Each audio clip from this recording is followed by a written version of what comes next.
자, 반갑습니다. 한국사 시간이고 36강 이제 근현대사로 왔습니다. 여튼 반했네 반. 반했고 여러분들 이제 근현대사인데 여러분들 아시죠? 하여튼 나머지는 현재 1호 개정 교육과정 여러분도 세대인데 한국사와 공부 개정 교육과정입니다. 이제 예전에 나온 책이고 내년부터는 한국사가 요쪽 그 근현대사 부분이 상당히 늘어납니다. 늘어나는데 하여튼 우리는 이제 근대사로 들어가게 됩니다. 우선 이제 참 시험 범위 여러분 제가 저기 뭐 판서 강수를 잠깐 거기 올린 거에는 저기 아마 학교 홈페이지에 올린 거에는 37강으로 있는데 아마 38강까지일 것 같아요. 그러니까 근현대사에서 아마 세 가지 주제가 나갈 것 같습니다. 오늘 배우는 거, 그다음에 내일 또 그 가복 저기 개화파랑 또 위정척사파, 그다음에 이모군란하고 갑신정변인데 저 37강인 줄 알았는데 이게 아마 38강인 것 같아요. 하여튼 갑신정변까지 여러분들 시험 저번 2학기 1회고사 나온다고 보시면 되고 하여튼 시험 범위 그렇게 됩니다. 그러면 우선 이제 흥선대원군 하겠습니다. 우리가 지난 시간에 이제 정신학 파트에서 이제는 세도정치에서 순조, 헌종, 철종까지 이렇게 했고요. 이제 고종의 시대입니다. 1863년에 고종이 왕에 오르는데 우리가 집권이라는 표현을 씁니다. 자, 그러면 어떻게 해서 고종이 왕에 올랐고 어떻게 해서 흥선대원군이 집권을 하게 됐냐? 우선은 철종, 그 세조정치의 마지막 왕이었던 그리고 선생님 지금 어제 사감을 하고 와서 상당히 지금 몽롱합니다. 그러니까 잠깐만 커피만 좀 먹고 몽롱해서 이제 머리 이제 심플하게 들어가야 되는데 하여튼 좀 몽해요 몽해. 여러분 대단하단 말이야. 기숙사에서 사과 먹고 나면은 어떻게 좀 자도 그냥 몽롱해요 몽롱해. 됐음. 자, 그러면 요 흥선대원군이 일단은 철종의 후사가 없었습니다. 그래서 당시에 왕실의 가장 큰 어른이 풍양조씨였거든요. 그 조대비입니다. 조씨성을 가진 풍양조씨니까 이 조대비가랑 흥선대원군이랑 어느 정도 컨택이 맞은 거지 둘이. 그래서 우선은 그쪽 이게 후사가 없었기 때문에 왕실은 누군가를 세워야 되는데 그나마 있는 사람들이 이쪽 대원군의 집안이었단 말이야. 그래서 대원군이 접근을 한 거지 왕실에 내가. 그리고 또 왕실 그 당시에 흥양조 씨의 조대비 역시도 안동김 씨가 세지는 거는 그렇게 바라지 않았던 것 같아요. 그래서 둘이 그래 네 아들이 왕 하라 해갖고 했는데 고종은 큰아들은 아니었어요. 흥선대원군에 원래 큰아들이 있었습니다. 큰아들이 있었는데 흥선대원군의 큰아들 같은 경우는 그 대통을 이었어야 돼서 왜냐면은 그 흥선대원군 아버지가 또 나오죠. 남현군이라고. 이 남현군의 또 그 자식이 넷이었는데 흥선대원은 아마 막내뻘일 거야. 근데 그 형님들에서 아들이 또 없어서 양자로 들어갑니다. 그 큰아들 이재선인가 아마 그럴 텐데. 그리고 나서 둘째 아들이 바로 누구냐면은 이명복이야. 이명강이 아니고 이명복인데 이게 고종입니다. 그래서 둘째 아들인 고종을 올리고 그다음에 당시 고종이 왕이 됐을 때 나이가 12살이었습니다. 어리죠. 그러니까 이 당시에 아버지였던 흥선대원군이 10년 동안 1863년부터 1873년까지 고종의 처음 시작점을 그 흥선대원군이 정치를 하게 됩니다. 그래서 이 원래 대원군이라는 자리는 생각을 해보세요. 왕의 아버지가 대원군인데 원래 왕의 아버지는 왕이어야 되잖아. 근데 이런 케이스들이 몇 건은 있었습니다. 선조도 그랬고요. 선조도 그랬고 명종이 후사가 없었으니까. 그 다음에 아마 인조 반정했던 인조도 그랬고요. 그러니까 근데 나머지 대원군들은 왕이 자식이 올랐을 때 다 죽어 있었어. 근데 유일하게 살아 있었던 상태에서 대원군이 자리에 오른 게 흥선대원군이었지. 또 살아있었는데 아들이 나이가 어렸으니까 한 10년 동안 막강한 권력을 자랑합니다. 자, 지금 미리 얘기하자면 흥선대원군은 이뿐만 아니라 3번 동안 집권을 합니다. 이때 한번 집권하고요. 73년부터 73년. 그 다음에 이모군란 때도 한번 집권을 해. 그 당시 군란 세력들이 대원군을 찾아가서 그걸 수습하기 위해서 흥선대원군이 두 번째로 집권을 하고 마지막 세 번째 집권기는 언제냐면 갑오개혁 때. 갑오개혁 때도 1차 갑오개혁 때 흥선대원이 잠깐 이렇게 또 집권하는 시기가 있습니다. 1820년에 태어나서 1898년인가 아마 꽤 오래 살았어요. 한 78, 77세까지 살았는데 상당히 다 나중에 고종이 아버지 유교 국가 성리학 국가에 있는 저기 대단한 일이야. 아버지 장례식에도 안 가. 그러니까 아들하고 자리도 틀어졌고 뭐 며느리하고 뭐 명성황후의 관계도 마찬가지고요. 자 그러면 뭐 차례치고 이렇게 됐든 흥선대원 시기 고종 집권이 되게 돼. 고종의 통치기에 흥선대원 집권을 하게 되는데 자 그러면 당시에 자 여러분들 흥선대원군이 해야 될 일은 첫 번째로 자 이거였어. 세도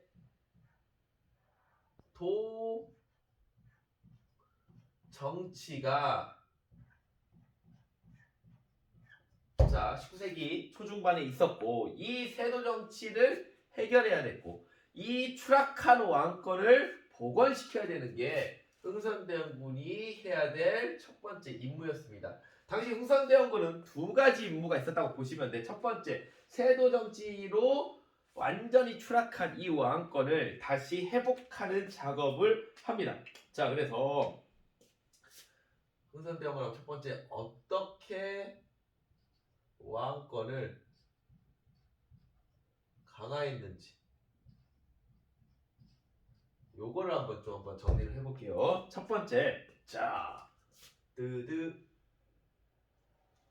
어떻게 왕권을 강화했냐면은 자 조선 후기 때 자 의정부 대신 자 의정부는 있긴 있었습니다. 근데 유명무실했고 의정부 대신 최고의 권력기구로 성장했던 게 바로 뭐였죠? 비변사였죠. 그러니까 이 비변사가 붕당 정치기에도 마찬가지입니다. 붕당들이 이 비변사를 장악했었고 세도 정치기에는 안동 김씨와 풍양조씨 가문들이 여기를 장악을 했다고 했지. 세도가들이. 그래서 이거를 폐지합니다.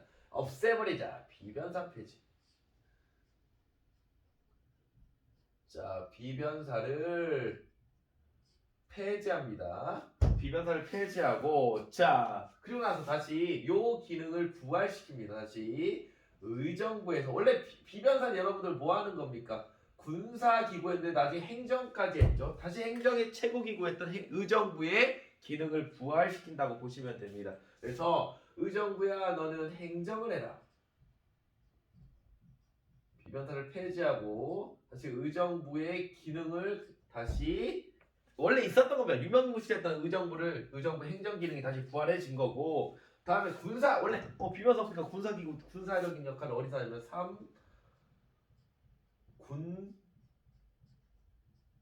3군부라고 해서 여기서는 군사 기능을 여기 3군부에 맡기게 됩니다. 자 하여튼 다시 비변사를 폐지했다는 거 보시면 되겠고요. 다음에 어느 정도의 그런 다시 법률이나 뭐 이러한 제도 같은 거를 정비하기 위해서 법전을 편찬을 하게 됩니다. 자 다시 정리 경국대전 성종 대전 속대전 영조 대전 통편 정조인데 그러니까 이게 계속 법전이 예전 그 경국대전이라는 구법전이랑 새롭게 만들어졌던 속대전 그 다음에 좀 약간 플러스 됐던 대전 통편이 그러니까 구와 신 예전과 오늘 그 당시에 다시 만들었던 법이 교통정리가 안 됐습니다. 그래서 이거를 정리하기 위해서 자 흥선대원군이 자 다시 한번 최종 정리를 합니다. 자 그래서 이게 대전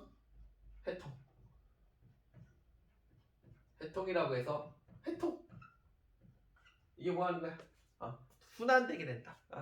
모든 것들이 이렇게 그 법률을 이렇게 돌 수 있게끔. 그러니까 예전 법과 오늘날 법을 이렇게 순환하게 한다. 이런 의미라고 보시면 되고요. 그 다음에 2호 예병 현공이라고 해서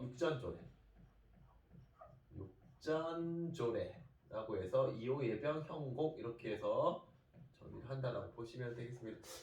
그 다음에 또 왕권 강화에서 또 하나 더 얘기를 하면은 자 이것도 잘 나오는 건데 또 갑자기 그러니까 요거 하면 서원정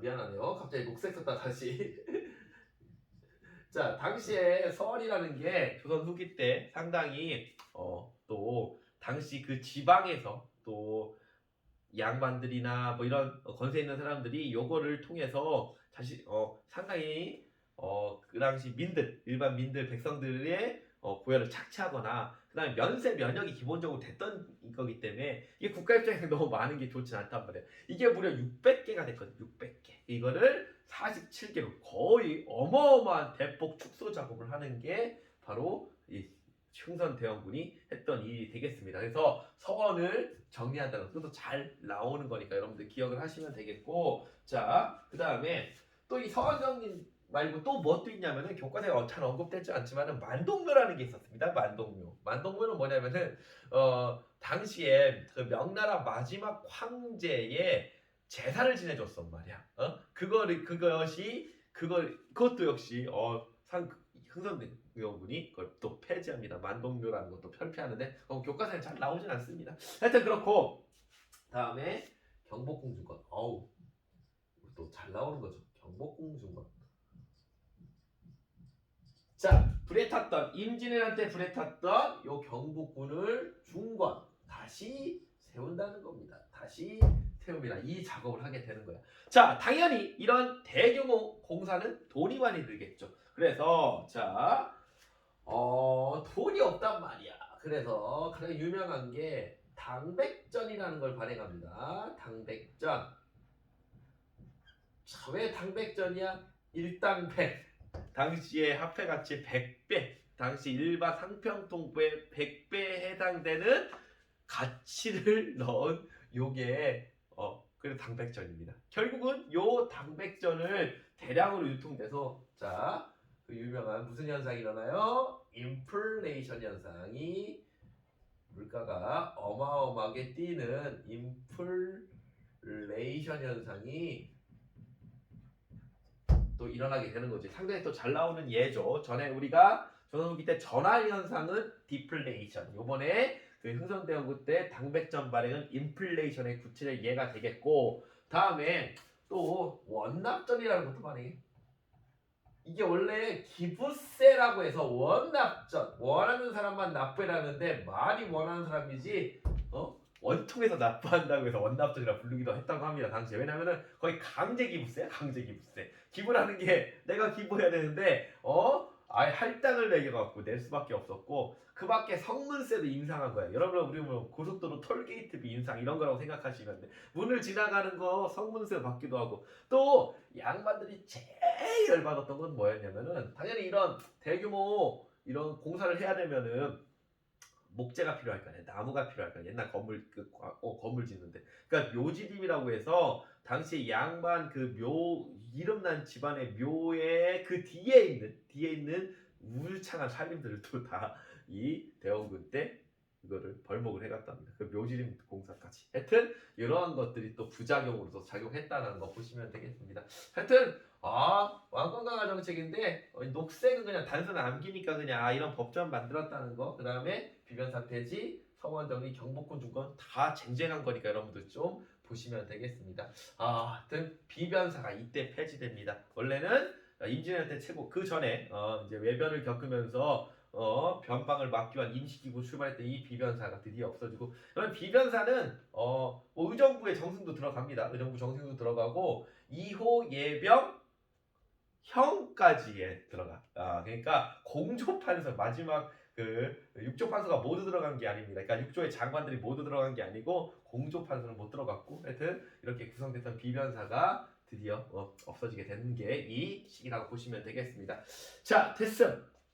자, 흥선대원군이 첫 번째 정치적인 그러한 거를 세조 정치로서 추락하는 왕권을 어떻게 부활시켰는지에 대한 걸 봤고요. 두 번째, 자 이제 경제적으로 세조 정치의 또 산물이지 뭐가 이 사람이 해결해야 되면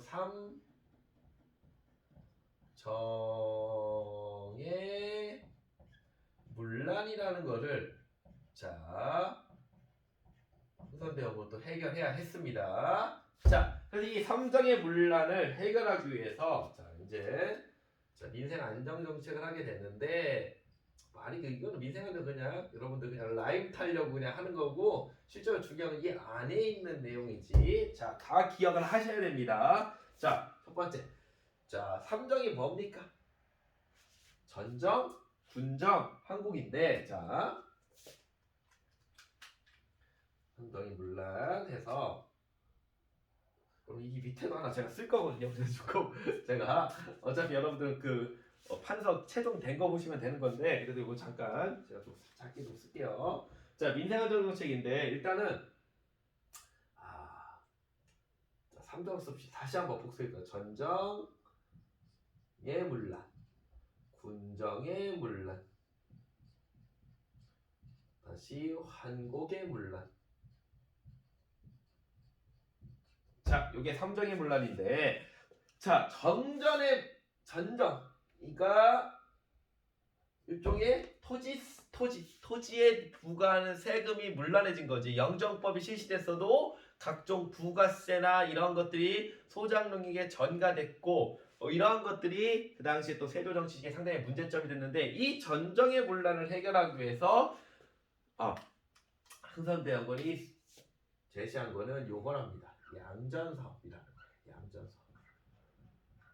자, 양전사업은 뭐야? 다시 이거는 뭐라고 해서 토지조사 사업입니다. 오늘날도 하죠. 그러니까 일제시대 때도 유명하게 잘 나왔던 건데 이걸 한자로 양전사업이라고 과거 전근대산 얘기하는데 여하튼 다시 토지조사를 하는 거야. 이 땅의 주인이 누군지. 자, 왜냐면 세도가들이 또 많은 세조정치시기 때 그 면세지를 많이 가졌거든. 그 다음에 세금을 안 낸 땅을 빨리 이거를 국가에서 알아내야 되기 때문에 이걸 은결이라고 합니다. 이 은결을 색출하기 위해서 양전사업이라는 걸 통해서 이 전정의 문란을 해결하고자 했습니다.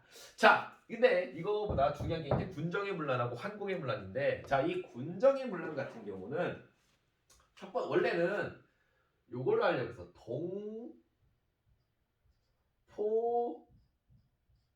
동포제라고 해서 마을 단위로 묶어서 내게끔 했어. 근데 이게 안 되지.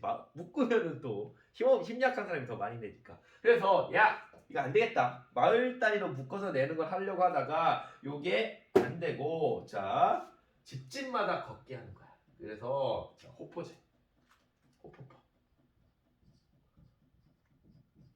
호포법이라고 해서 아주 중요한 거예요. 드디어 집집마다 걷는 거야. 집집마다. 그러니까 양반도 낸 거야. 군포를. 자, 그래서 자, 양반도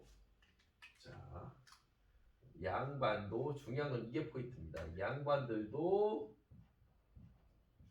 드디어 군포를 내게끔. 자, 그래서 군포를 집집마다 호마다 부과를 해갖고 자, 양반들한테 군포를 징수했다는 게 호포법이 상당히 중요하고 드디어 이거를 했습니다. 이 호포법에 대한 논쟁은 계속 나옵니다. 계속 나왔었어. 조선 후기 때 내야 된다, 안 된다, 내야 된다, 안 된다. 이 길고 긴 줄다리기를 결국은 대원군이 호포제로 합니다. 자, 환곡의 문란인데요. 환곡은 자, 그러니까 이게 원래는 환곡은 관에서 주도했던 거야. 관. 근데 국가에서 제가 얘기했죠. 일종의 러시안 캐시 한 거라고 했었죠. 그러니까 국가에서 고리대를 통해서 이러한 지방간, 그러니까 수령이나 이런 사람들이 수탈을 하나의 수탈 도구로서 사용하니까 다시 이거를 어떻게 보면 국가가 하지 않고 다시 사창이라고 해서 마을마다 일종의 우리 보면 민영화를 시켜주는 표현이라고 해야 되나? 일종의 다시 돌리는 겁니다. 원래 이 사창제라는 게 있었습니다. 조선 전기 때. 그걸 다시 국가로 돌렸다가 다시 그 마을의 자치적인 기구로서의 역할로 부과를 한다라고 보시면 되겠습니다. 그래서 마을에서 주교하는 저 사창제. 한국은 사창제라고 해서 개인 사자의 창고 창자야. 요걸 통해서 마을에서 일종의 쌀을 모아놓고 어려운 사람에게 도와주라 하는 이런 방식. 민간한테. 내 키워드는 민간이다. 민간한테 다시 돌린다는 거 보시면 되겠습니다. 수령들의 과도한 개입을 막고자 했다라는 거 여러분들이 좀 알아두시면 되겠습니다. 자, 됐습니다. 일단은 다시 두 가지예요. 근데 흥선대원군이라는 사람 잘 나오고 내신 문제는 반드시 나오죠. 모의고사 하나 수능에서도 나올 수 있는 인물이 되겠습니다. 자, 63년부터 73년까지 흥선대원군 집권기 때 대원군이 어떻게 당시의 문제점을 해결했냐는 거 보시면 돼요. 근데 여러분 생각을 해봐. 근데 흥선대원군이 이러한 정책에서 불만을 좀 느꼈던 사람들이 상당히 있겠죠. 그런 건 되게 양반들이겠지. 대표적으로 성원정 이게 큽니다. 그 다음에 아까 이 경복궁 증거들을 통한 묘지림 같은 것들 여기에서 유생들의 반대 상수가 상당히 많았고 아까 또 만동문철폐 같은 경우도 유생들한테는 상당히 저항할 수밖에 없는 하나의 근거로 작용을 합니다. 근데 또 흥선대원군이 삼정의 문란의 해결을 드디어 생활 방역을 네. 안내합니다. 오랜만에 들으세요. 그래서 창문을 열어 실내 자, 집에 창문을 열고 실시해주세요. 실내 환기를 하시고 실별 담당자는 교실문 자, 손잡이를 실별 담당 회복하기 본인 바랍니다. 집의 담당자니까 문을 학생들은 여세요. 손 씻기를 생활화하고 일과 중에 마스크를 꼭 착용합시다. 네. 그리고 발열 그리고 증상이 있는 학생은 담임 선생님께 바로 신고해주기 바랍니다. 네. 잠깐 됐어. 그래서 어디까지 다시 까먹었네요. 자, 그래서 요 민생안정 정책은 어느 정도 효과를 봤단 말이니까 그 당시에 백성들 민들한테 상당히 지지를 받습니다. 그러니까 이모군란 때 왜 군란의 세력들이 흥선대원을 찾아가겠어? 야, 우리를 구원해 줬어. 흥선대원군이 이렇게 생각했던 거지. 자, 이거는 어떻게 보면 흥선대원군의 경복궁 증권은 약간 호불호가 있을 수는 있지만은 그래도 잘한 겁니다. 그런데 이제 흥선대원군의 또 이제 외교 정책은 우리가 상당히 흥선대원군을 또 부정적으로 평가하는 사람들은 이걸 좀 얘기를 하긴 하는데 자, 그걸 우리가 이런 용어를 씁니다. 흥선대원도 통상수교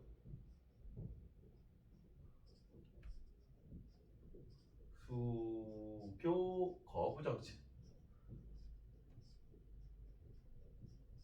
자, 거부 정책이라고 해서 예전 교과서에는 세국 정책이라고 하는 표현을 쓰는데 요즘에 그 용어는 사라졌습니다.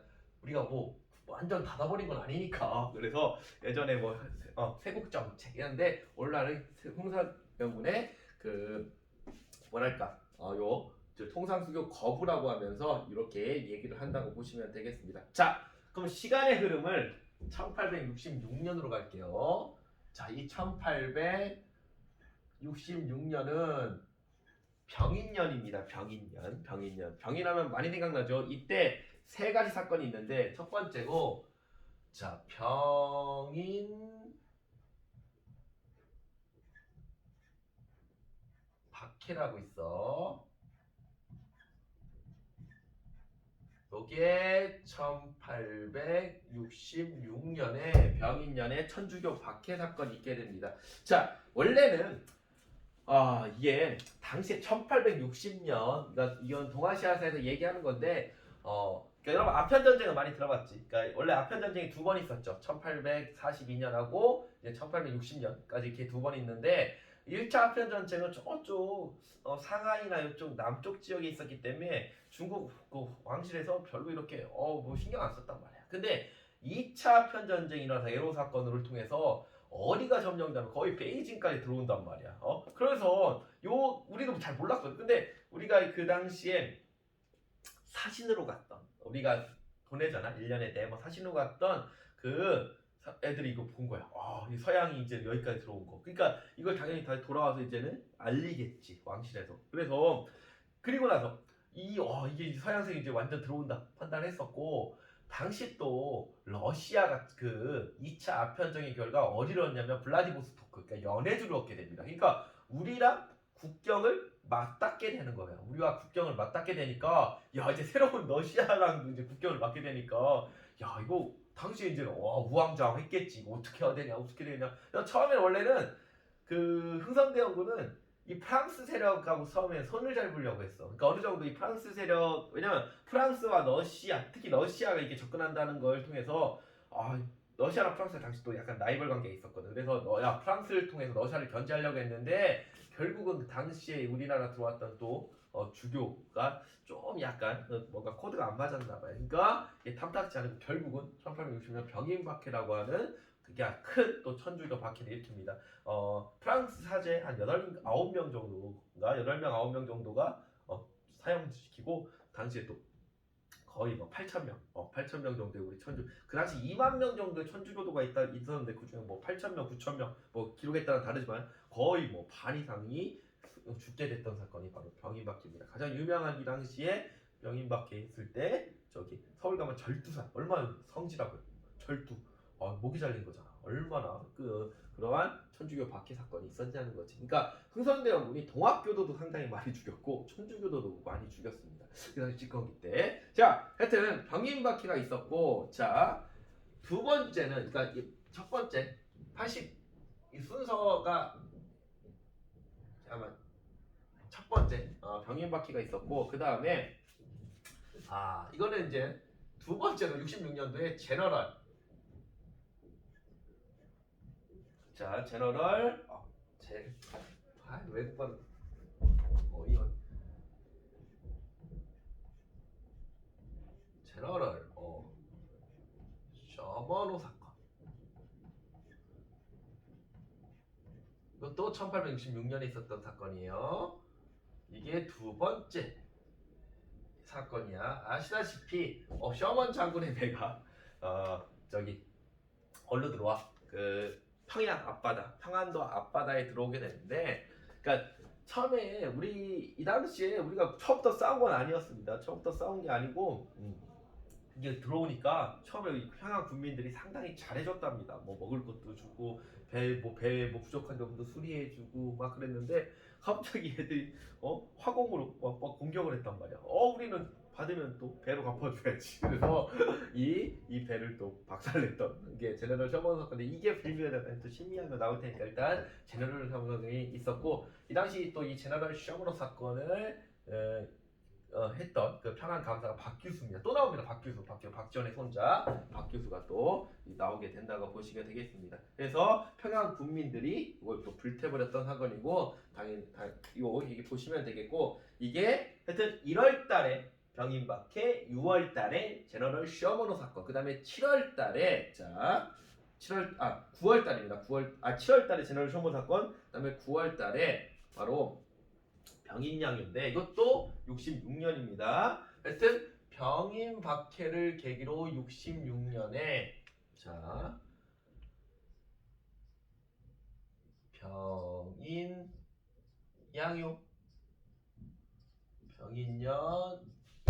양요라고 하는데, 자, 이게 9월달하고 10월달 두 번 축도가 처음에 9월달에 오는데, 이때 배가 한 3척 왔다고 합니다. 왔는데 쭉 한강 타고 들어온 거야. 한강 타고 들어온 건데, 이거 때 처음에 서울까지 들어왔어 거의. 그러니까 여러분들 그 누구지?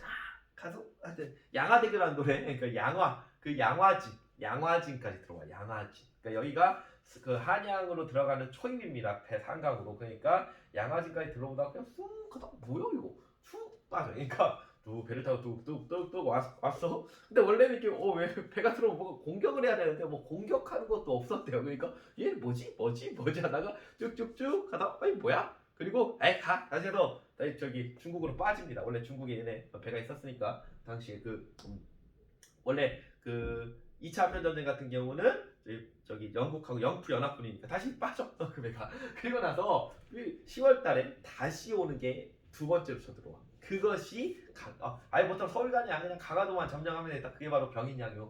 진정한 병인양요가 되겠지. 하여튼 2차 침입을 하게 됩니다.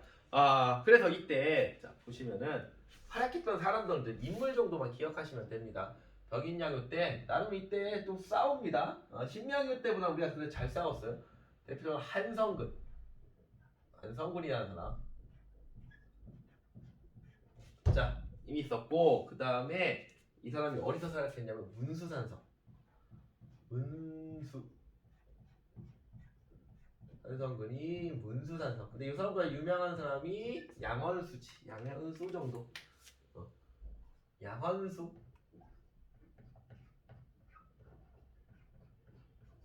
이 양원수 같은 경우는 정족산성에서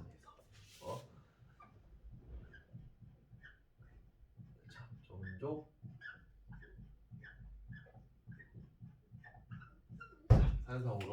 산성에서 저기 프랑스군과 싸워서 나름의 승전보를 전투를 올렸다고 합니다. 자, 하여튼 이게 병인양요고, 근데 병인양요에서 중요한 것도 있다. 뭐가 약탈당하는 거야? 외규장각이. 요 외교장각 도서가 이 당시 약탈당합니다. 그러니까 이때 이 규장각은 누가 한 거야?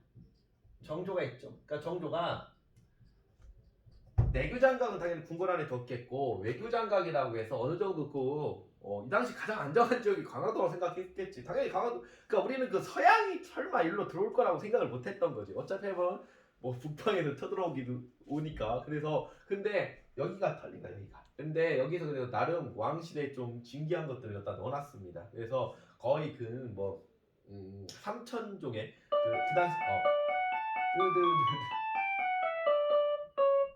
그 당시 그래서 이 벽인양이었 때 프랑스 제독이 로즈거든. 로즈가 프랑스 그 해군 그러니까 오늘날 때만 해군 참모총장이지. 이 사람한테 얘기하는데 여기 가보니까 가져갈 게 이거밖에 없다는 거야. 외교장관. 그 중에 좋은 것만 가져갔어. 한 4천여 권의 책이 있었는데 그 중에 한 300여 권인가 400여 권 정도에 이건 가져갈 만하다. 그 의제입니다. 그게 어람용 의제. 왕이 보는 어람용 의제인데 그거를 그 당시 약탈을 하게 합니다. 그러니까 근데 현재 2011년도에 5년 대여 임대 방식이 이제 우리나라로 들어오게 됩니다. 이게 원래 전에 그 얘기 한번 했었죠. 그 KTX 사업했을 때 원래는 우리한테 돌려준다고 하다 그걸 칠필 미루다가 2011년 얼마 안 됐죠. 그래서 이게 그러니까 완전 준 게 아니에요. 임대차 우리 건데 임대로 이렇게 형식으로 2011 5년 단위로 계속 또 계약을 맺어야 돼. 내년에 계약 만져야겠네. 2011, 2016, 2020. 그러니까 뭐 운동선수도 아니고 5년 FA 계약해야 되는 게 외교장각입니다.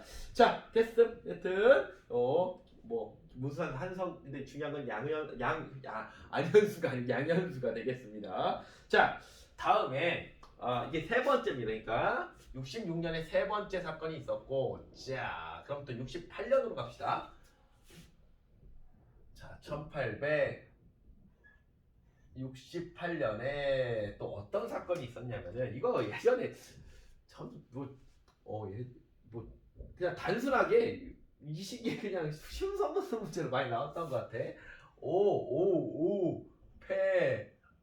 페르트 페르트 발음이 좀 세죠. 어디 사람이에요? 독일 사람이에요. 독일 사건. 페르트 독일 사건.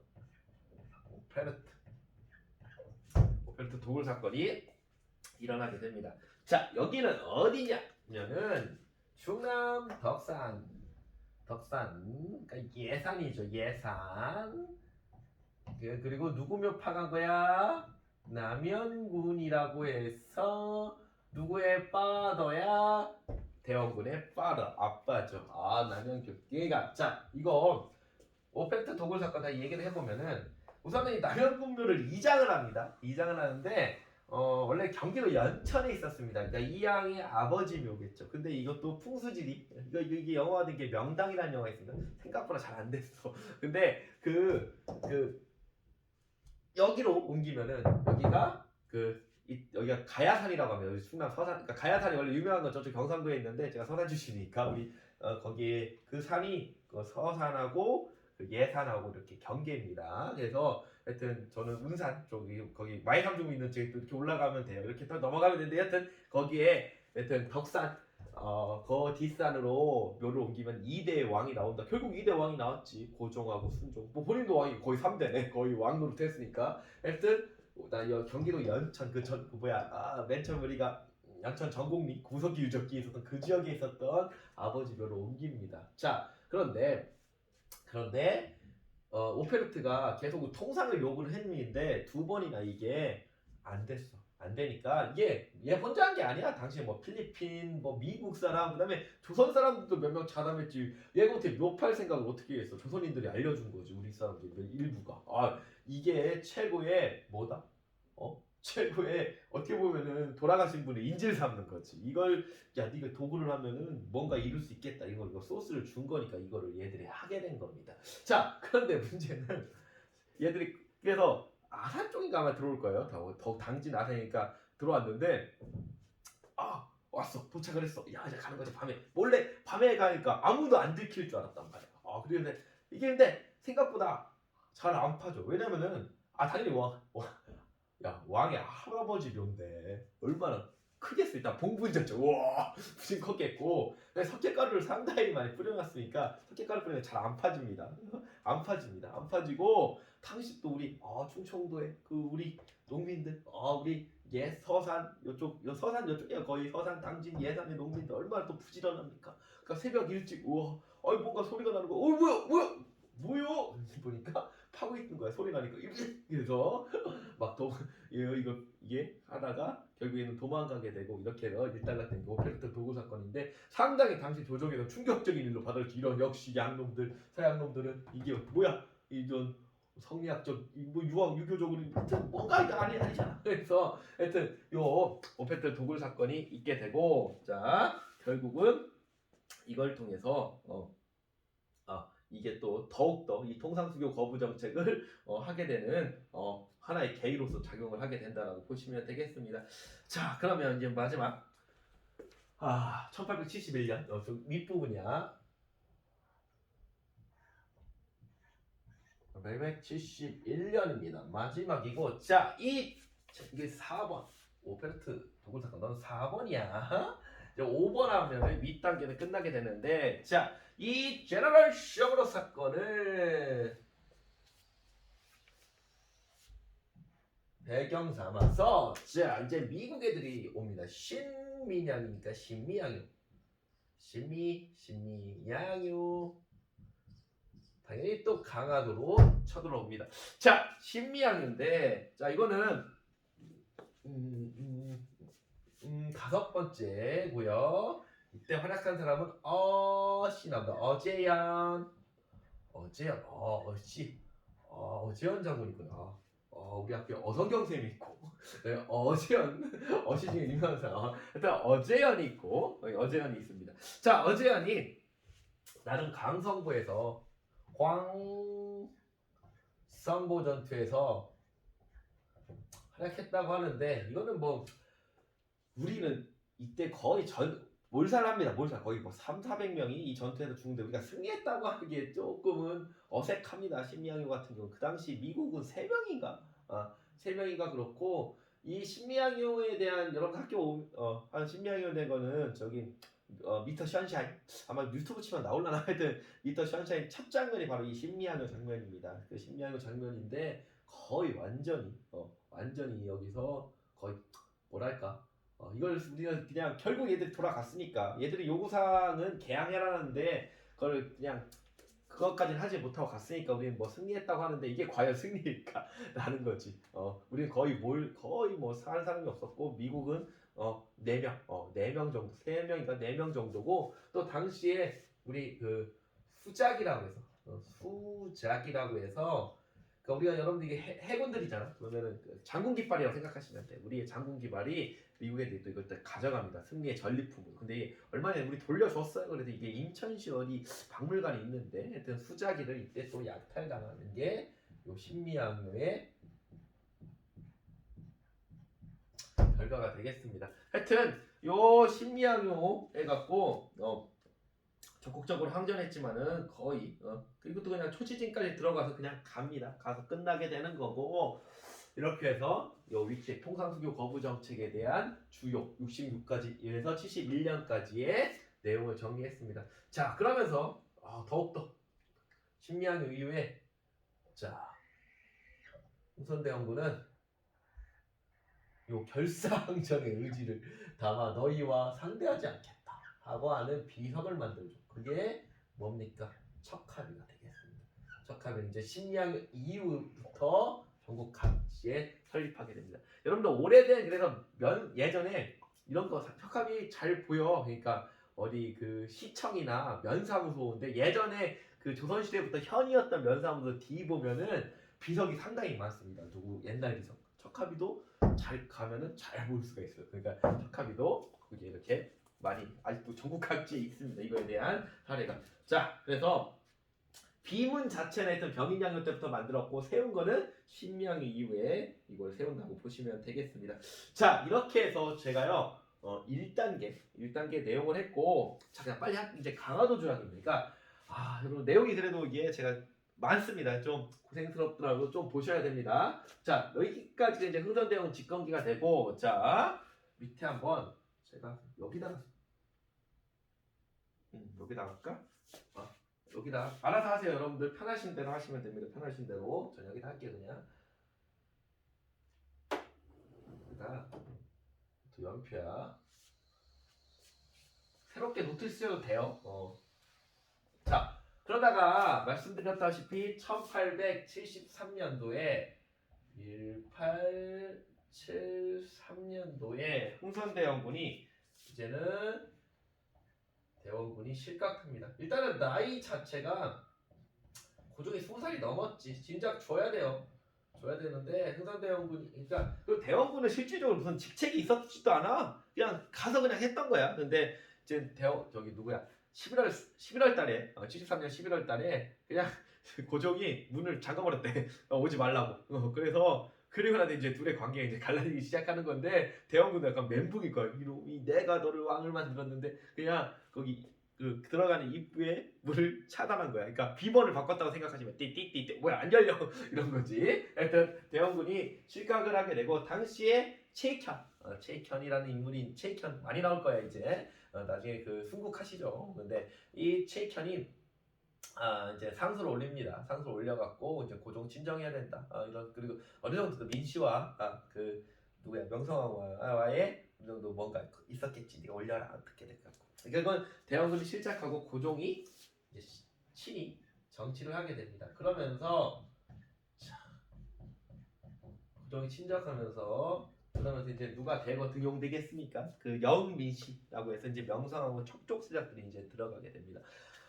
대원군은 명성황후를 본인이 선택하면 원래 뭐 그 당시 그렇죠. 그러니까 8살 그러니까 저기 그 명성황후가 부모를 일찍 둘 다 여의입니다. 그래서 부모가 없기 때문에 와 이게 왜 첫 게임을 없겠구나 했는데 전국에 또 영민씨들의 그 명성황후의 친척들이 이제 오는 거지. 삼촌들부터 해갖고 이제 이 시기가 되는 건데 하여튼 고종이 친정을 이제 73년부터 들어가게 되고 언제까지 1907년도까지 하게 됩니다. 나중에 이제 헤이그 특사본에서 일본한테 강제로 강퇴될 때까지 고종이 친정을 하게 되고 그리고 나서 이제 일본 이제 강화도 조약 들어가는 걸 할 건데 일본에서 73년도에 어떤 논쟁이 있었냐면은 정안론이라고 해서 갈정자에 우리 지금 한국 얘기하는 거야. 조선 치자는 거야. 그래서 자 당시에 일본에서 정안론 논쟁이 있었습니다. 자 그리고 근데 당시에 여기서 전쟁이 일어나 정안론 찬성파와 반대파 이게 서남전쟁이라고 하는데 일본 사이에 있었는데 결국은 정안론 하지 말라는 쪽이 이겨. 근데 결국은 오긴 옵니다. 그러니까 당시에 당장 가자 좀 이따 가자 이거에 대한 논쟁이었고 이 당시에 좀 이따 가자는 쪽이 아마 이토 히로부미 쪽일 거야. 그 다음에 빨리 가자 하는 게 사이코 다카모리 쪽이었는데 결국은 이토 히로부미 쪽이 승리를 거두고 좀 이따가 하는 거야. 이따 아직 준비 안 됐다 좀 이따가 가라는 거고 그리고 나서 무슨 논쟁이 있었냐면은 또 서계 논쟁이라고 해서 서계는 외교 문서입니다. 그러니까 일본 애들이 1868년 메이지 유신을 하거든요. 68년도. 그러니까 그 전에는 막 그 에도마코의 쇼군하고 조선 왕 사이 이렇게 이제 외교 문서가 이렇게 가다가 갑자기 자기가 이제는 메이지 유신하니까 철왕이 일왕이 왕정복골가 된 거야. 그러니까 갑자기 지들이 그 전에 쓰지 않았던 외교 문서 형식으로 지들이 좀 윗나라 이런 거의 문서를 저기 부산에 이 외관을 통해서 접수를 합니다. 그럼 우리는 받겠어 안 받겠어? 안 받지. 안 받으니까 이 서계 문제를 구실 삼아서 이제 쳐들어온 게 강화도 조약이 되겠습니다. 자, 근데 우리가 요즘 주의해야 될 게 뭐냐면은 자, 우리가 했던 강화도 조약 일본에 의해서 개항이 된 건데 이것만 강조하면 안 된단 말이야. 뭐냐면 우리 내에서도 개항을 해야 된다, 괴화를 해야 된다, 서구 문물을 받아들여야 된다 하는 세력들이 달하고 있었다, 존재하고 있었다라는 걸 여러분들이 좀 기억하실 필요가 있습니다. 그 애들을 뭐라고 얘기하냐면은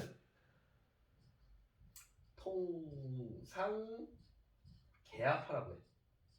자, 요 통상개합파 애들이 그 이전부터 무럭무럭 뜨뜨뜨 성장하고 있었다는 걸 여러분들이 좀 요즘에 상당히 이걸 강조합니다. 자, 왜냐면은 이걸 강조하면 우리 일본에 의해서 강제 개항된 거야. 그건 아니지. 얘들이 분명히 있었다. 자, 통상개합파가 성장하고 있었다. 대표적으로 3인방이 있습니다. 자, 박규수 또 나오네. 박규수 박지원의 손자였던 박규수 이 사람 노론이죠. 그 다음에 중인 출신에 또 두 명이 있습니다. 하나가 오경석, 이 사람이 역관 출신입니다. 그러니까 청나라를 상당히 많이 갔다 온 인물이고, 그래서 뭐 그 당시에 유명한 뭐 그 개화서적 같은 걸 많이 갖고 오기도 합니다. 해곡도지 뭐 영안지락 이런 책들을 갖고 와서 했던 게 역관인 오경석이 되겠고, 그다음에 의관입니다. 의사인데 이름이 원래 두 개, 원래 유대치라고 하기도 하고, 근데 교과서에 이제 유홍기라고 해서 이 사람이 의사입니다. 그러니까 이런 사람들이 통상계합파의 선두주자고, 얘들이 이제 후배들이 이제 나오는 겁니다. 그게 바로 김옥균을 비롯한 급진계합파, 그 다음에 뭐 김윤식, 김홍식을 비롯한 온건계합파가 이 사람들 후배들입니다. 후배들, 이 사람들이 스승들이라고 보시면 되겠습니다. 이러한 통상계합파가 무럭무럭 또 성장하고 있었다는 거 보시면 되겠습니다. 자, 그리고 때는 75년. 자, 일본 애들이 이제는 쳐들어와야 되는데 뭔가 구실이 있어야 될 거 아니야. 그 구실이 바로 뭐냐? 운요 호 사건이야.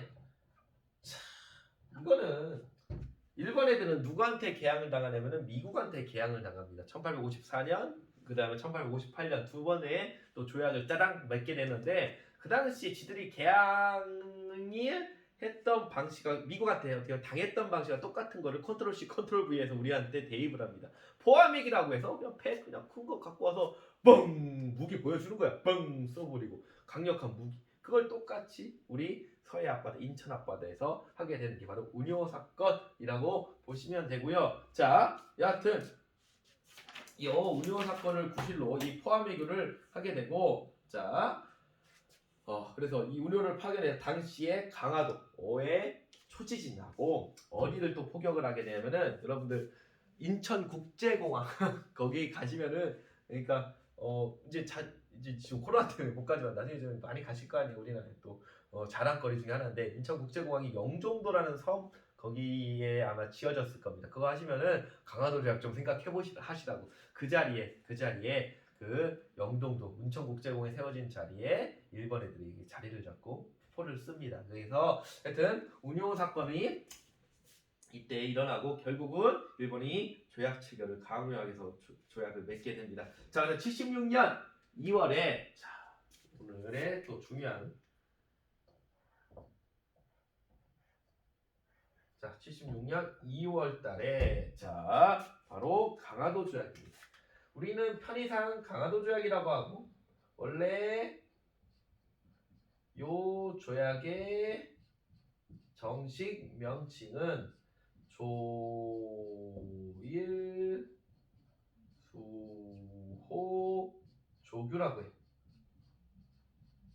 자, 조율주를 맺게 됩니다. 자, 여기에 주요 내용을 여러분들이 좀 알아두시면 됩니다. 제1조에 조선은 무슨 국이다? 자주국이다. 왜 그래? 일본 애들이 왜 우리를 갑자기 자주국이라고 하지? 여러분들 그 역사 교육과 가면 역사 교육도 배우는데, 역사 교육 그러니까 내용만, 그러니까 이게 가장 잘 나오는 게 사료 파악하는 거거든요. 그런 게. 하여튼 그 조선은 왜 이게 잘 나와, 가장 예시야. 왜 일본 애들은 조선은 자주국이라는 걸 갖다 써줬을까? 생각 당연히 누구의 개입 때문에? 청나라. 그 오랫동안 몇천 년 동안의 중화 질서 속에 있었던 조선의 청의 영향력을 빼기 위해서, 야, 니는 청나라의 속방국이 아닌 조선은 자주국이다. 그러니까 나중에 지들이 편하게 조선을 요리할 수 있게끔 하기 위해서 청의 영향력 빼는 게 가장 급선무였을 거 아니야. 그래서 제1조의 조선은 자주국이다 라는 거를 여기다가 넣습니다. 자, 놓고요. 그래서 청에 대한 종주권을 부인하게 됩니다. 자, 그 다음에 항구를 개항하는데요. 정식 명칭은 부산 외 2개의 항을 개항한다는 겁니다. 우리는 알고 있지, 결국은 어떻게 뭐가 개항되는지. 그래서 첫 번째로 부산이 개항됩니다. 부산이 먼저 개항돼요. 부산이 76년도에 먼저 개항되고, 이거는 경제적으로 가까우니까, 경제적으로 외관도 있고, 여기 이 경제적인 침탈을 목적으로 여기를 개항하고, 두 번째 개항됐던 데가 어디냐면은 원산이야. 원산, 북한에 있죠. 원산인데 이게 80년에 개항합니다. 80년에 개항한 건 러시아를 견제하기 위해서. 그래서 군사적 목적. 군사적 목적으로 계약하고 마지막 세 번째 인천을 계약합니다. 인천을 계약하고 이거는 83년 어디랑 가까워 인천 한양하고 가깝지 정치적 목적으로 계약을 하게 됩니다. 자 원래 그 조약에는 9.3에 두 계약을 계약한다. 이렇게 파악하시면 되겠습니다. 자 그다음에 또 대표적인 이제 불평등 조약 두 가지가 나옵니다. 첫 번째 해안 측량권. 우리나라 해안을 마음대로 측량할 수 있는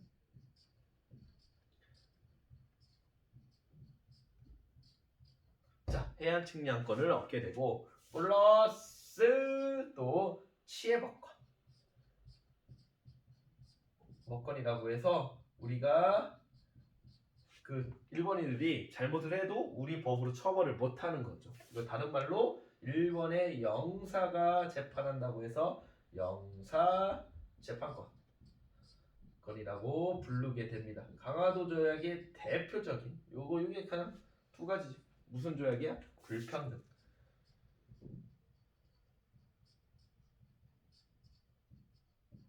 등 조약이 되겠습니다. 자, 하여튼 요게 강화도 조약이 10개 정도 아마 이럴 텐데 그냥 잘 나오는 거 네 가지입니다. 조선 자주국이다. 조선에 두 계약을 계약한다. 해안 측량권 치해법권이고 이게 대표적인 불평등 조약의 내용이 되겠습니다. 자, 의의는 최초의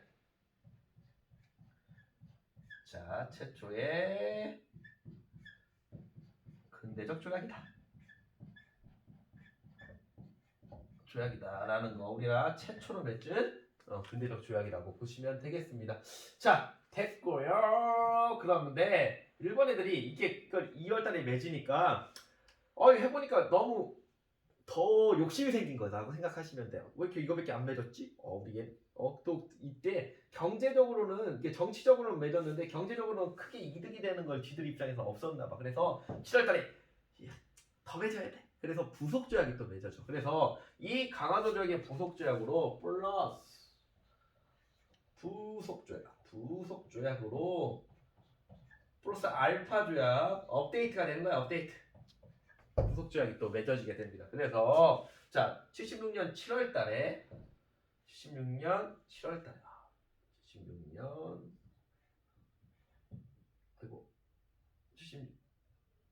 아이고 잘하세요 여러분들. 76년 7월달에 두 가지 부속 조약이 맺어지게 됩니다. 자 첫 번째 부속 조약이 뭐냐면은 조일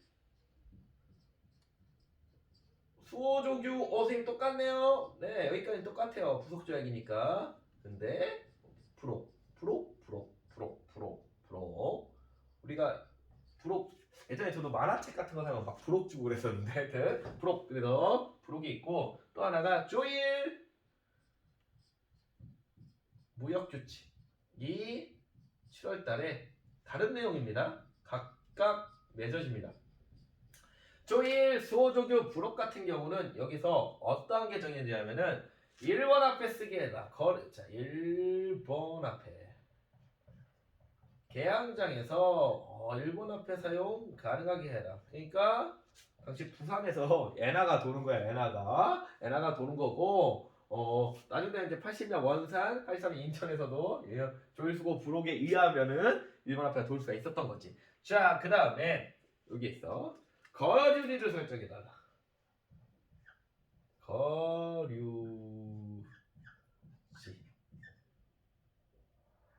거류지. 이 설정이 이 조일수 조교 부록에서 됩니다. 자, 이 거류지 설정이라는 건 또 뭐냐면은 이 당시에 이런 거야. 이런 게 거류지는 거야. 이게 개항장입니다. 이 개항장인데, 자, 이게 개항장이면은, 자, 이렇게 해서 거류지라고 해서, 이렇게 이 정도. 이게 거류지야. 그러니까, 이게, 갑자기 그림을 그리려고 하니까. 미안해요. 이게 거류지인데, 좋아. 이게 거류지인데, 외국 상인들이 우리나라 땅 들어와서 마음대로 할 수 있는 구역을 설정해 주는 거라고 보시면 돼. 그러니까 이게 부산 여기 항이야 그러면 처음에 심리야 심리. 그러니까 심리가 4km거든. 그러니까 이 4km까지는 일본 상인들이 마음대로 할 수 있게끔. 자, 근데 당연히 생각을 해봐. 일본이 상인 입장에서 더 들어가고 싶겠지. 그러니까 이게 계속 조약 이후에 개정이 됩니다. 나중에는 50리까지 더 들어가. 나중에 100리까지. 이제는 아예 내지 무역이 가능해지게까지. 뭔가 이해 가세요? 그러니까 다시. 근데 그러니까 처음에는 이때 처음 설정돼 심리야.